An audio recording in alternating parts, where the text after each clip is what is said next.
Matapos ang nangyaring pag-atake ng persona ni Takamura kay Usaragi, ay ngayon na i-review na natin ang chapter 211 and 212 ng Sakamoto Days ay sa wakas, masasaksan na natin ang pagpapatuloy sa naudlot na laban gayong dumating na si Kamihate para tulungan itong sina Shishiba at Usaragi na ngayon papatayin na ni Naoki kasama itong persona ni Takamura dahil sa pagtraidor sa bagong order na binuo mga kaibigan, na kung saan ay sa episode na ito ay dito na rin i-reveal ang isang karakter na gugulat sa kanila.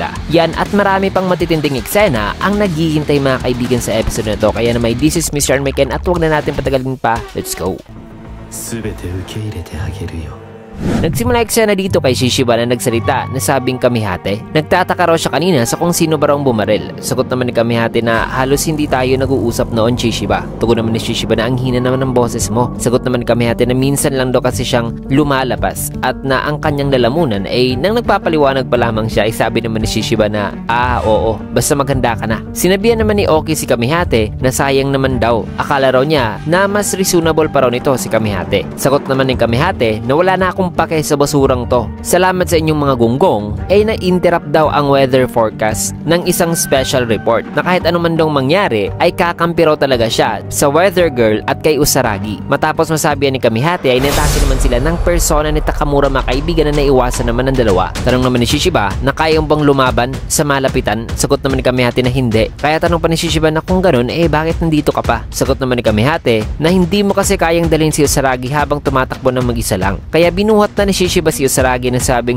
bagamat hindi raw niya style ang tumakbo pero ngayon wala naman daw siyang choice. Kaya dito na binaril ni Kamihate ang persona ni Takamura upang makatakbo na si Shishiba na sinangga naman nito. May napansin naman si Shishiba mga kaibigan sa kamay ni Usaragi na nakahawak pa rin sa weapon nito. Nasabi pa ni Shishiba na kaya pala ang bigat mo, bitawan mo na yung armas mo. Ngunit di pa rin ito maalis-alis sa kamay ni Usaragi. Kaya sabi naman sa isipan ni Shishiba na grabe, kailangan mo pa talagang sapilitang tanggalin sa patay na raw na kamay nito. Naantindi raw ayon pa kay Shishiba. So it appears na parang 50-50 or patay na nga si Usaragi mga kaibigan sa kondisyon na ito. At may kita naman na naganda ulit ang persona ni Takamura kaya naganda na rin si Shishiba na sabing sige. Kaya dito naman nagpaputok ulit si Kamihate na sabing hindi ito ang style ko pero tanggapin mo ito. Nagawa namang mahati ng persona ni Takamura ang bala. Subalit sa pagkahati nito ay sumabog naman ito mga kaibigan. Kaya nagawa rin na Shishiba na makatakbo. Nasabi pa ni Shishiba na ang ganda ng silbi ng bala na yun Sagot naman ni Kamihate na tumahimik ka. May kita naman itong si Uzuki na nakatayo na lang at tila ba'y bumalik na sa kanyang senses. Habang si Torres at Oki ay nasa likod naman ito. Natanong pa ni Torres na gusto mo ba silang habulin? Sagot naman ni Oki na wag na. Nasa isipan naman ngayon ni Oki ay sabi niya na bakit parang may nararamdaman daw siyang kakaiba rito. Na dito naman kina Shishiba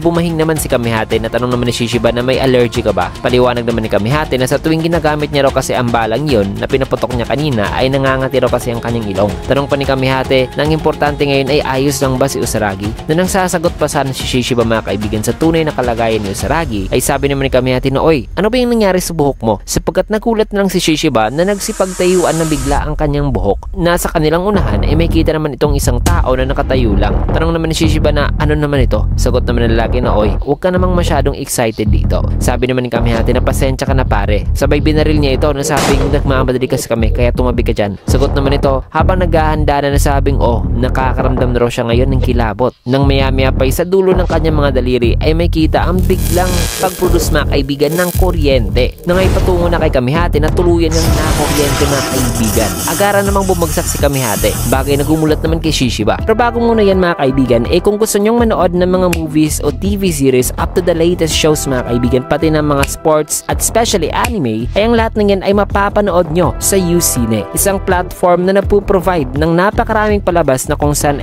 makakapag binge watch kayo. Kaya pindutin nyo lang ang link na iiwan ko dyan sa pinned comment at once na napindot nyo na ay pindutin nyo ang UCine para ma-download ito. Maraming salamat. Now let's get back to the video. May kita naman ang lalaki na puno na ng kuryente na sabing huwag kang masyadong magmadaling umatake sniper. Agad namang umatake si Shishiba na nasangga naman ng lalaki. Nasabi naman sa isipan ni Shishiba na sabi niya na ang baliw daw na to. Sabay lumabas na naman ang kuryente kaya umatras naman si Shishiba. May kita naman na naiwan ni Shishiba ang kanyang martilyo kaya sabi sa kanyang isipan na na kaya rong kontrolin ng lalaking to ang kuryente. Ito raw ang pinaka-worst na katapat ng kanyang armas. Sumugod naman ng lalaki na sabi pa ni Shishiba na hate niya raw ang static, in which ay dito na nasuntok si Shishiba nitong lalaki na may kasama pang kuryente. Kaya sabi pa sa isipan ni Shishiba na grabe, ang mga suntok raw nito ay may kuryente, parang sinapak raw siya ngayon ng isang stun gun. Ngumiti naman ng lalaki na sabing mukhang kailangan mo maghanap ng matataguan. Sabay dito na siya nag-release ng isang napakalakas na kuryente na tumama directly kina Shishiba at Usaragi. At namuti talaga ang mga mata ni Shishiba na ngayon sa kanyang isipan ay humingi na lang siya ng sorry kay Usaragi. May kita naman na nakuryente si Usaragi mga kaibigan, pero parang hindi na lang nanginig ang katawan dito ni Usaragi. Na dahil dito ay na-revive naman at nagising itong si Usaragi, sabay dali-dali na ganda at in an instant ay nagawa niyang maatake ng lalaki ng napakalakas na pumasok talaga sa isang poste. Namuti naman ang mga mata nitong lalaki mga kaibigan at duguan dahil sa atake na bahagya niya lang na na-block. Nabuti na lang ay di talaga gumana ang reaction na weapon ni Usaragi, kundi putol talaga ang katawan nito. Agara naman kinuha ni Usaragi ang mga nahimatay na sina Shishiba at Kamihate at tumalon na sa building. Bit-bit itong dalawa. Napatawa naman ang lalaki ng maya-maya pa may dumating naman na sabing late ka na, Gozu. May kita naman na ang dumating ay si Uzuki. Nasabi naman ni Gozu na huwag ka namang masyadong ma-excite kay. Sino ba yung mga baliw na yon? Sagot naman ni Uzuki na ang order daw. Kaya ngumiti naman si Gozu na sabing ang aanghang daw nila. Napapatay niya raw sila. So ang lalaking to ay si Gozu pala mga kaibigan, ang isa sa mga kasama noon ni Uzuki sa Alcamar Orphanage. Matapos niya na inilipat naman na eksena dito kay Sakamoto na inaalala ang nangyari noong aftermath ng pagsabog. Nasabi sa kanyang isipan na ano pang problema ko, hindi ito ang oras. May kita naman na papaalis na si Nashin. Nasabi dito ni Sakamoto na teka, sasama din ako. Kailangan raw niyang pigilan ang pagwawala ng mga tao. Tanong naman ni Kindaka na sigurado ka ba dyan?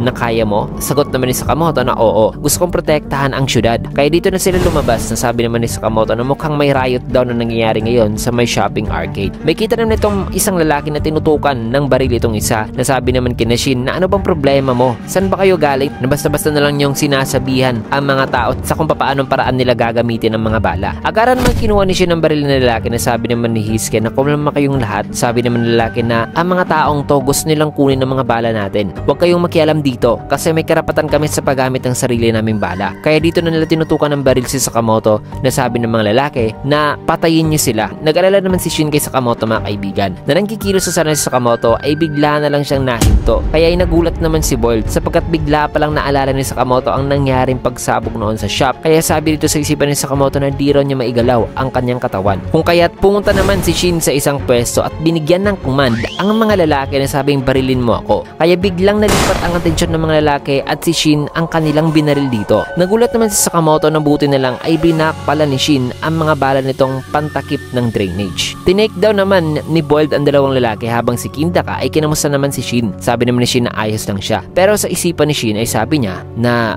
teka, na-hijack ko ba talaga ang isipan ng maraming tao kanina? Ibig sabihin agara namang nilapitan ni Hisuke sa Sakamoto na sabing taro, ayos ka lang ba? Sagot man ni Sakamoto na paumanhin. Pero sa tuwing sinusubukan raw niyang lumaban ay basta-basta na lang na nanginginig raw ang kanyang katawan at naninigas na nagiging blanco raw ang kanyang isipan. At nangyayari yan mga kaibigan sa tuwing naaalala niya ang pagsabog noon. Kaya dito na napasabi si Kindaka sa kanyang isipan na ang lala raw ng trauma ni Sakamoto. Sabi pa ni Sakamoto na mali pala ako. Sana ay hindi ko na lang winala ang aking skill at ugaling assassin. Kailangan ko itong ibalik. Nagsalita naman si Shin na sabing hindi, Mr. Sakamoto. Wala kang winala. May nakita ka lang talaga na mas importante. Ang pagiging takot na mawalan ng mahal sa buhay ay hindi ibig sabihin na mahina ka na, Mr. Sakamoto. Ito lang ay isa lamang daan para mas lumakas ka pa. Medyo natauhan naman si Sakamoto sa sinabi ni Shin. Nasabi pa ni Shin na kailangan namin na magamit mo ang kapangyarihan na yan o ang lakas na yan, Mr. Sakamoto. Sabay tumayo na si Shin na sabing hindi ko pa nakakalimutan ang plano na gawing chain ang Sakamoto Store sa buong Japan. Nagulat man si Sakamoto at di makasagot. Kaya pangiting sabi pa ni Shin na ipaubaya mo na sa akin ang parting ito. Poprotektahan ko ang lahat hanggat handa ka na, Mr. Sakamoto. Sabay umalis na si Shin at nagpunta dito sa Okotabi Science Lab